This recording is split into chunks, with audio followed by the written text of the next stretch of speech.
Shalom bagi kita semua, jemaat GBI Bandar Sanur Mentariko, setiap pelayan-pelayan Tuhan. Hari ini kita sedang mempersiapkan hati kita dan pikiran kita untuk mengikuti Bible study kita yang stay at home, yang stay di hostel. Tapi sebelumnya, kita bersatu di dalam doa.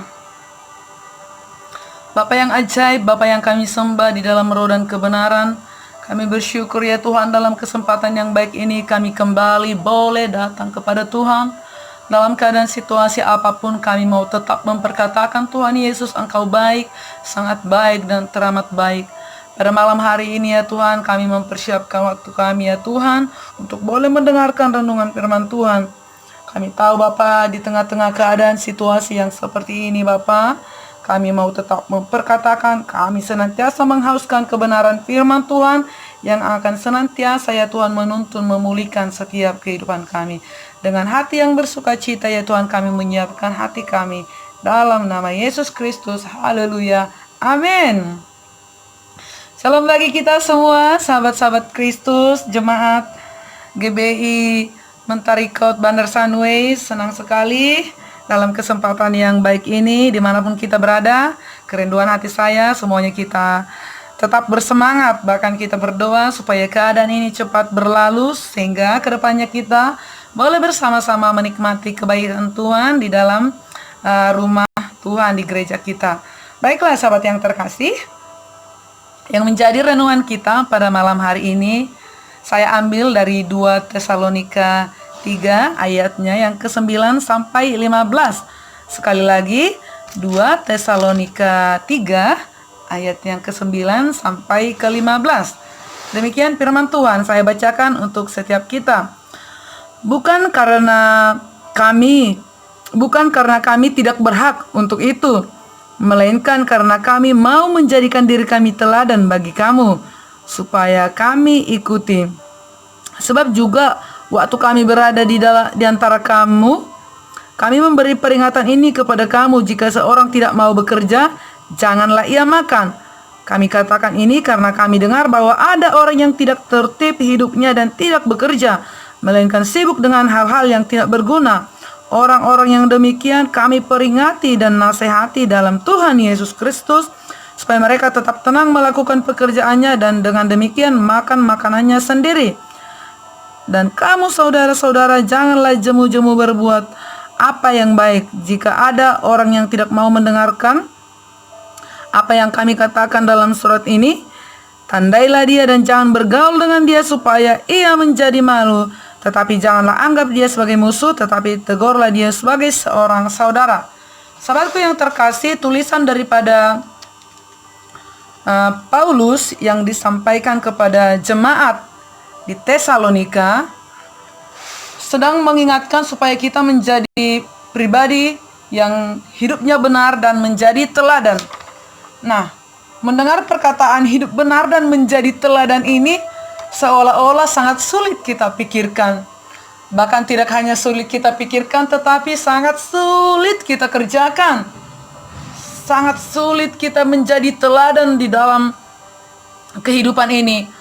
Mungkin di sekitar pekerjaan kita adalah sesuatu yang sangat sulit. Tapi saya yakin dan percaya, sahabatku yang terkasih, satu hal yang harus kita tahu bahwasanya hidup menjadi teladan, hidup menjadi benar, itu adalah panggilan orang Kristen. Jadi kalau kita merasa dan kalau kita percaya kita mesti orang Kristen, kita harus hidup menjadi teladan, bahkan hidup menjadi berkat, bahkan hidup benar dipandangkan oleh orang-orang di sekitar kita.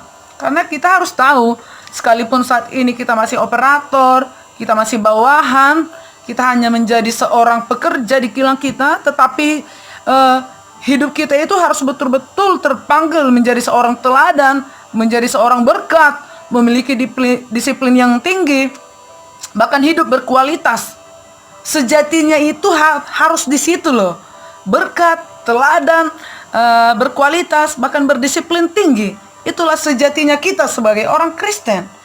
Jadi sahabatku yang terkasih, bagaimana sih sahabat-sahabat yang terkasih, bagaimana perilaku yang benar memuliakan Tuhan dalam kehidupan ini, supaya hidup kita menjadi teladan. Pertama sekali kita harus melihat, sahabatku yang terkasih, apa yang dicatat oleh Paulus di dalam ayatnya yang 9 sampai ke 10 ini. Yang 9 sampai 10, bahkan di ayat 9 ini yang harus kita ambil contohnya ialah bahwasanya bagaimana perilaku yang benar yang memuliakan Tuhan supaya hidup kita menjadi teladan. Sahabatku yang terkasih, kita harus pikirkan dulu apa yang harus hendak kita lakukan. Kita harus memikirkan terlebih dahulu supaya apa yang kita kerjakan itu betul-betul baik. Dan kita harus memikirkan setiap tindakan apa yang kita kerjakan, supaya kita tidak tersandung, supaya kita tidak menjadi omongan orang lain, sahabatku yang terkasih. Kalau kita tidak memikirkan apa yang hendak kita kerjakan itu, maka akan sering sekali kita ceroboh. Apalagi kita tidak mendoakan apa yang hendak kita kerjakan, kita akan sering terjatuh, sahabatku yang terkasih. Makanya firman Tuhan ini sedang mengajak kita supaya menjadi teladan itu dengan betul-betul dari setiap perbuatan kita. Jangan hanya di dalam perkataan kita. Maka akan seringkali nanti orang bilang sama kita, "Ah, kamu nato. No action, talk only." Cuma ngomong aja, karena perbuatanmu itu tidak mencerminkan bahwasanya engkau memberikan perilaku yang benar mempermuliakan Tuhan Allahmu. Sehingga tidak jarang kita menemukan orang Kristen yang menjadi batu sandungan. Tetapi lagi-lagi Paulus sedang mengajak kita bagaimana benar dan menjadi teladan. Bahkan Paulus sedang menjelaskan bagaimana kita berdoa itu dan bekerja. Dia harus balance, orait labora. Jadi sahabatku yang terkasih, model kehidupan kita itu diperhatikan oleh orang lain, sehingga kita harus betul-betul mempertimbangkan apa yang kita lakukan. Baikkah yang kita lakukan itu? Bergunakah? Tidak semua yang kita kerjakan itu berguna. Mungkin menurut pandangan kita itu baik, tapi belum berguna di hadapan orang lain, bahkan di hadapan Tuhan Allah kita. Itu sebabnya, sahabatku yang terkasih, bagaimana kita sih menempatkan diri kita sehingga setiap apa yang kita kerjakan itu memiliki nilai, bahkan bernilai.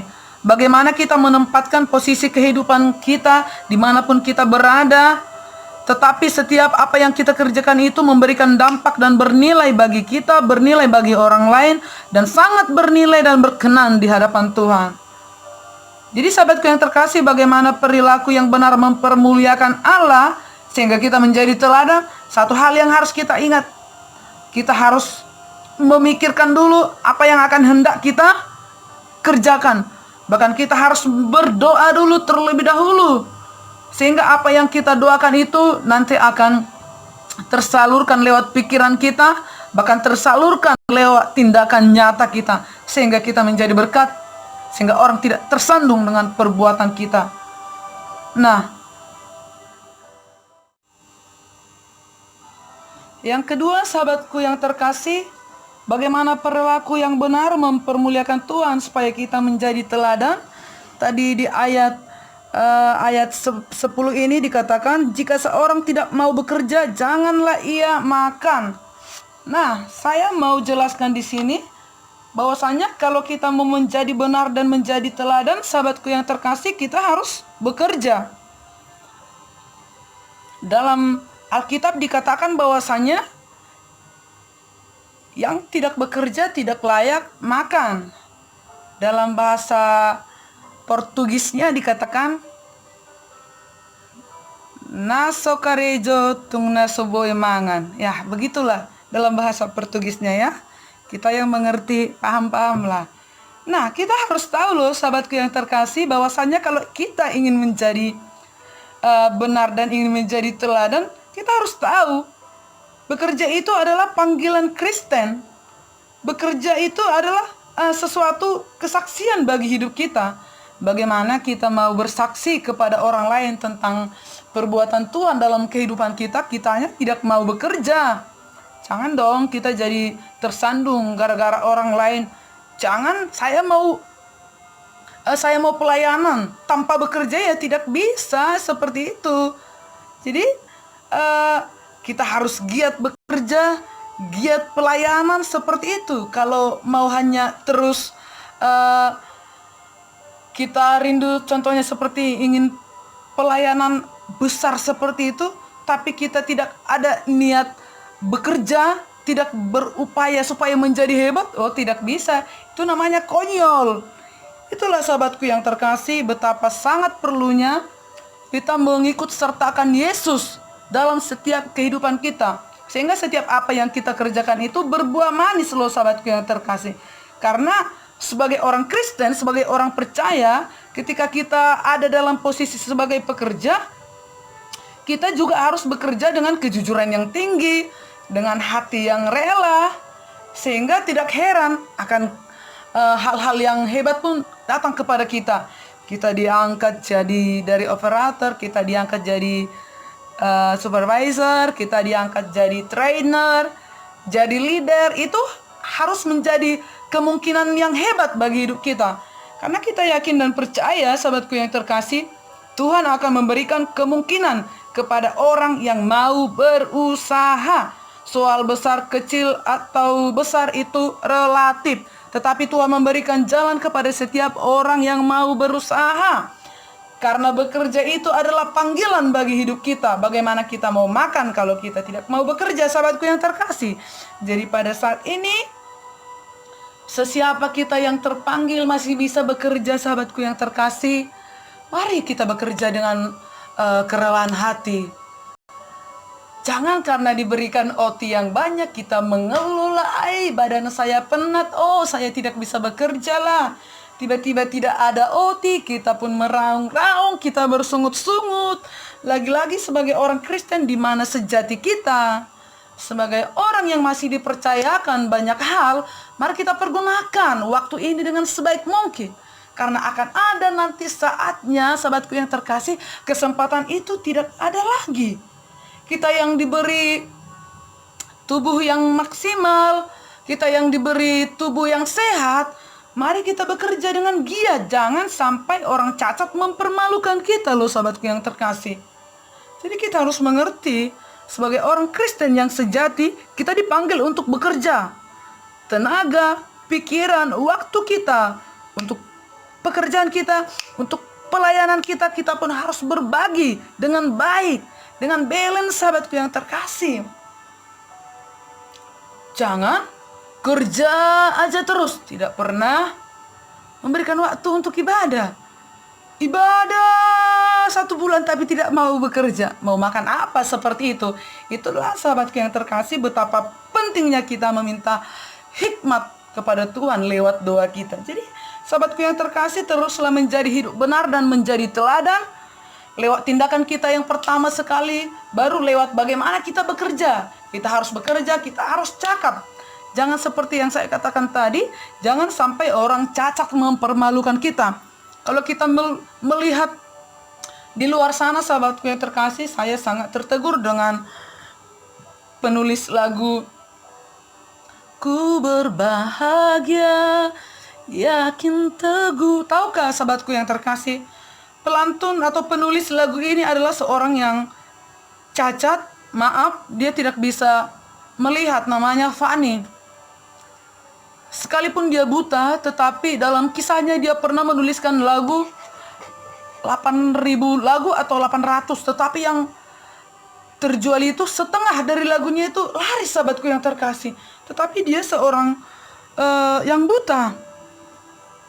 Pernah ada seorang reporter mengatakan seperti ini. Dia bertanya kepada Fani ini, seandainya Tuhan memberikan kesempatan sekali lagi kepadamu untuk hidup kembali, apa sih yang akan kamu minta? Dengan harapan reporter ini pasti ingin mendengarkan jawaban seperti ini. Saya ingin hidup kembali dengan mata yang melihat. Saya ingin melihat bagaimana indahnya dunia ini.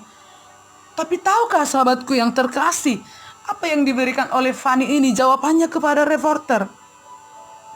Dan seandainya pun hal itu terjadi, Tuhan memberikan saya kesempatan untuk hidup kedua kalinya, saya tidak ingin meminta saya bisa melihat.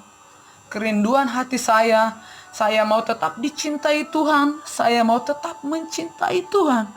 Jawaban yang begitu sangat mulia, sahabatku yang terkasih, dari seorang penyandang yang cacat, seorang yang buta. Saya ingin tetap dicintai Tuhan. Saya ingin mau tetap mencintai Tuhan. Lewat karyanya ia dicintai Tuhan. Lewat karyanya ia mencintai Tuhan. Sahabatku yang terkasih, jangan sampai kita dipermalukan oleh orang cacat. Untuk itu sahabatku yang terkasih, jangan jemu-jemu untuk tetap bekerja, untuk tetap berdoa. Dan harus yang lebih utama adalah memprioritaskan Tuhan dalam pekerjaan kita, sehingga pekerjaan kita menjadi pekerjaan yang berbuah manis, sahabatku yang terkasih. Sehingga sahabatku yang terkasih, kita akan senantiasa menjadi teladan. Jangan pernah jemu-jemu, sahabatku yang terkasih. Mari belajar daripada kehidupan Paulus.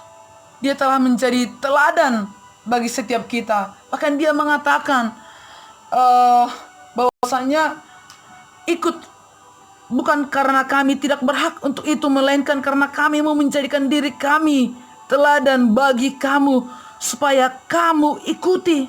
Kita bertanya, siapa sih yang dijadikan Paulus ini teladan dalam kehidupannya? So pasti Yesus, sahabatku yang terkasih. Mari kita mengikut bagaimana langkah Paulus ini menjadikan hidupnya sebagai teladan. Bahkan dia telah menuliskan firman ini kepada jemaat di waktu itu di Tesalonika.